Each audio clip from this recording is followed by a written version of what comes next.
बिस्मिल्लाहिर्रहमानिर्रहीम। अस्सलाम वालेकुम viewers. Consult decide and by CDB properties के प्लेटफॉर्म से मैं रिजवान कबीर खान उम्मीद करता हूँ आप सब खैरियत से होंगे। व्यूअर्स, आज का जो मेरा वीलॉग है वो वंस अगेन बहरिया स्काई के हवाले से किए जाने सवालात के मुतालिक है और वो सवाल भी मैंने रैंडमली सेलेक्ट किए हैं क्योंकि आप लोग हमसे सवाल करते हैं और हमारा काम है कि हम कैमरे के सामने बैठ के आप लोगों को गाइड करें कि क्यों कर ऐसा नहीं है। वो सवाल क्या हैं जो आप लोगों ने पूछे हैं, उनमें से जो पहला सवाल है वो है एस्केलेशन चार्जेस के हवाले से कि ओस डेवलपर जो है वो ये क्लेम कर रहे हैं कि एस्केलेशन चार्जेस जो हैं वो आप लोग को हिट नहीं करेंगे, तो उसकी क्या रीज़न है। नंबर 2, जितने भी हमारे ओवरसीज़ क्लाइंट्स हैं यूरोप और मिडल ईस्ट के, वो ये भी सवाल कर रहे हैं कि आप लोग हम लोगों को अपार्टमेंट्स जो हैं वो सर्विस अपार्टमेंट की मैं बात कर रहा हूँ वो हमें ऑफ़र कर रहे हैं, तो कैपिटल ग्रोथ और रेंटल इनकम किस तरह आप लोगों के लिए बेहतर है, इसको मैं एक्सप्लेन करूंगा आज के इस वीलॉग में। उसके साथ साथ एंड में जो खास तौर पे मिडल ईस्ट के अंदर से सवाल किया जा रहा है कि शरिया कंप्लाइंस के बारे में थोड़ा सा हमें गाइड करें कि क्या वो इस पर इंप्लीमेंट होता है और क्यों कर हम इसमें इन्वेस्टमेंट करें। वन बाय वन आपके सवालों के जवाब दूंगा और कोशिश करूंगा कि आज का वीलॉग आप लोगों को पसंद आए। फ्रेंड्स, पहले सवाल की तरफ बढ़ते हैं जो कि एस्केलेशन चार्जेस से रिलेटेड है। तो उसके बारे में मैं आपको बता चलूं कि ना सिर्फ बहरिया स्काई के डेवलपर, ओस डेवलपर, इन्होंने इस चीज़ पे ध्यान दिया है, बल्कि जितने भी डेवलपर्स मार्केट के अंदर इस टाइम मौजूद हैं उनको भी देना चाहिए कि किसी भी किस्म के एस्केलेशन चार्जेस आने वाले वक्त में क्लाइंट्स को हिट ना करें। लेकिन चूंकि हमारा आज का जो रुझान है वो ओस डेवलपर की तरफ है, तो उनके बारे में बताऊंगा कि उन्होंने कैसे और क्यों कर आप लोगों को फ़ायदा पहुँचाने के लिए और एस्केलेशन चार्जेस से बचने के लिए क्या मैकेनिज़्म को अडॉप्ट किया है। पहले मैं आपको बताऊं कि एस्केलेशन चार्जेस क्यों कर हिट करते हैं, क्योंकि जब तक आप लोग पाकिस्तान के अंदर इन्फ्लेशन पे नज़र नहीं रखेंगे तब तक आप इस पे काम नहीं कर सकते। लिहाजा इन्होंने जो अपना पेमेंट प्लान डिज़ाइन किया है उसके अंदर पाकिस्तान के अंदर अगर इन्फ्लेशन की बात करेंगे तो इस टाइम 10 से 12% का फैक्टर जो है वो चल रहा है। इन्होंने इसको ऐड किया है प्राइस के अंदर,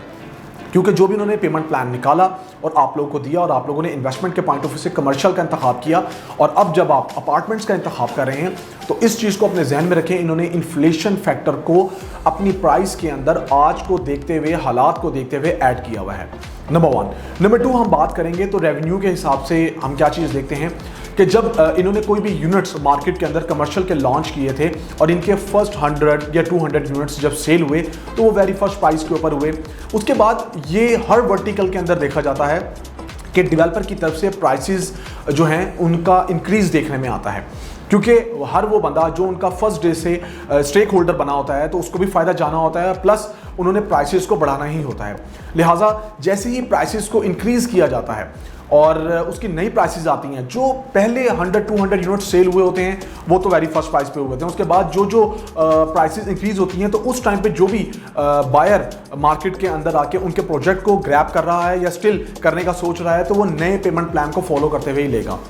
लिहाजा यहाँ से भी जो डेवलपर हैं वो रेवेन्यू भी जनरेट कर रहे होते हैं, उसके साथ साथ जो ये हमने बात की है एस्केलेशन चार्जेस की, उस चीज़ को भी वो कवर कर रहे होते हैं। सो आप लोगों ने जो हमसे पूछा कि एस्केलेशन फैक्टर को कैसे इन्होंने कवर किया हुआ है, ये वो तरीका है जिस पर इन्होंने फोकस किया हुआ है। नंबर 2, जो ओवरसीज़ क्लाइंट्स हैं हमारे मिडल ईस्ट या यूरोप के, वो पूछ रहे हैं कि जी होटल अपार्टमेंट या सर्विस अपार्टमेंट हमारे लिए किस तरह अच्छे हैं, क्या रीज़न है या क्या ऐसा मैकेनिज़्म है जो आप लोग हमें रिकमेंड करते हैं। देखिए, अपार्टमेंट की ऑप्शन आपको बहरिया स्काई के अंदर हर फ्लोर पे मिल रही है, लाइक चौथे फ्लोर से बात करेंगे 11वें फ्लोर तक। लेकिन सर्विस अपार्टमेंट्स हम आपको क्यों रिकमेंड कर रहे हैं और आपके लिए इसमें क्या फ़ायदा है। सर्विस अपार्टमेंट के लिए जो डेडिकेटेड फ्लोर है, लाइक जो हमारे पास राइट्स मौजूद हैं, वो 11वां फ्लोर है। अब 11वें फ्लोर के ऊपर बात करेंगे तो पहली बात तो आप लोगों को इस चीज़ का अंदाज़ा होना चाहिए कि वेरी फर्स्ट प्राइस है और उसके अंदर आप लोगों को बता चलूँ कि आपके वो सर्विस अपार्टमेंट या होटल अपार्टमेंट्स होते हैं, उसमें जो इनकम आप लोग जनरेट कर रहे होते हैं वो शॉर्ट टर्म रेंटल इनकम होती है, वो रेगुलर रेंटल इनकम नहीं होती। देखिए, रेगुलर रेंटल इनकम वो होती है जहाँ पर आपने कोई चीज़ बाय की, आपका टेनेंट से मुआहदा हो गया, उसके बाद वो आपको पे कर रहे हैं और साल के बाद जाके जो भी आपने 10 से 15% का इंक्रीज करना है वो आपको तब दिया जाएगा। शॉर्ट टर्म रेंटल इनकम वो होती है कि जिसके अंदर आपको उस चीज़ का पता हो कि रेंट फिक्स नहीं है, जिसने भी आना है सर्विस अपार्टमेंट का यूज़ करना है और 1 डे 2 डे या 3 डेज या 6 डेज के हिसाब से डेवलपर को रेंट पे करना है। सो एक अच्छी रेंटल इनकम आपको, शॉर्ट टर्म जिसे रेंटल इनकम कहते हैं, वो आप लोगों को मिलेगी और आपके लिए कैपिटल में भी ग्रोथ है, प्रॉपर्टी भी आपकी अपनी है, वेरी फर्स्ट प्राइस है, जो कि मैं आपको बताने लगा हूं कि 20 जून के बाद ये प्राइसेस इंक्रीज हो रही हैं। आपके कैपिटल में ग्रोथ आप लोगों को मिल रही है और रेंट भी आपको रेगुलर जो रेंट है उससे ज़्यादा मिल रहा है। बिकॉज एक 5 मरले का घर भी अगर आप लोग बाय करते हैं जो कि इस टाइम 2.25 करोड़ रुपए का आप लोग को मिलता है कैश के ऊपर, उससे ज़्यादा आपको रेंटल इनकम आपको अपार्टमेंट्स के अंदर मिलेगी और सर्विस अपार्टमेंट के अंदर मिलेगी, जहां पर आप भी आके कल को रह सकते हैं और आपको जो तमाम होटल की सर्विसेज हैं वो आपको सेम मिलेंगी। लिहाजा एक तो आपकी प्रॉपर्टी अपनी, दूसरी आपकी जो रेंटल इनकम है वो शॉर्ट टर्म रेंटल इनकम है, अच्छी रेंटल इनकम है जो कि रेगुलर रेंट से आपको ज़्यादा मिल रही है, टॉप फ्लोर है, वेरी फर्स्ट प्राइस है, ओपन फॉर्म है और बनते हुए मॉल के अंदर आप इन्वेस्टमेंट कर रहे हैं। दैट्स वाई हम अपने तमाम ओवरसीज पाकिस्तानीज़ को इन्वेस्टमेंट के पॉइंट ऑफ व्यू से बहरिया स्काई के अपार्टमेंट रिकमेंड कर रहे हैं। उसके साथ साथ जो लास्ट रहा क्वेश्चन मिडल ईस्ट का, जिसमें हमारे पास काफ़ी सऊदीया से, दुबई से, कुवैत से, बहरीन से लोगों ने अप्रोच किया और शरिया कंप्लाइंस के बारे में पूछा, तो ये मैं आप लोगों को बताना चलूँ कि इन्होंने लैंड बाय की, अप्रूवल्स ली, डिज़ाइन की बात करेंगे, कंस्ट्रक्शन की बात करेंगे,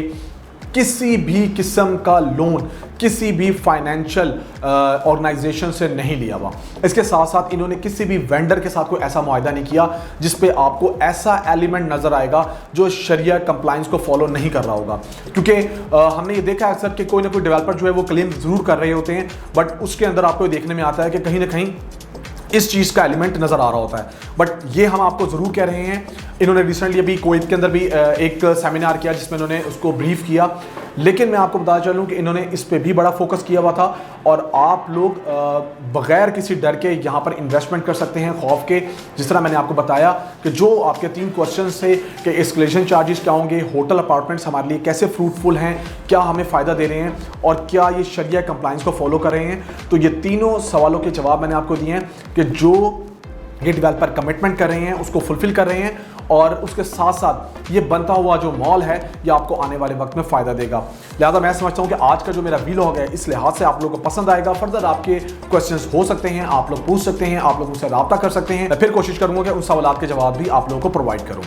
लिहाजा आज के इस मेरे वीलॉग को लाइक करें, कमेंट सेक्शन में जाकर कमेंट करें और हमारे चैनल को सब्सक्राइब करें ताकि फर्दर जितने भी न्यू अपडेट्स हैं वो आपको बर वक्त मिल सकें। मेरा नंबर स्क्रीन पे शो रहा होगा, +92 333 111 5800। अपना बहुत सारा ख्याल रखिएगा, दुआ में याद रखिएगा। अल्लाह हाफिज़।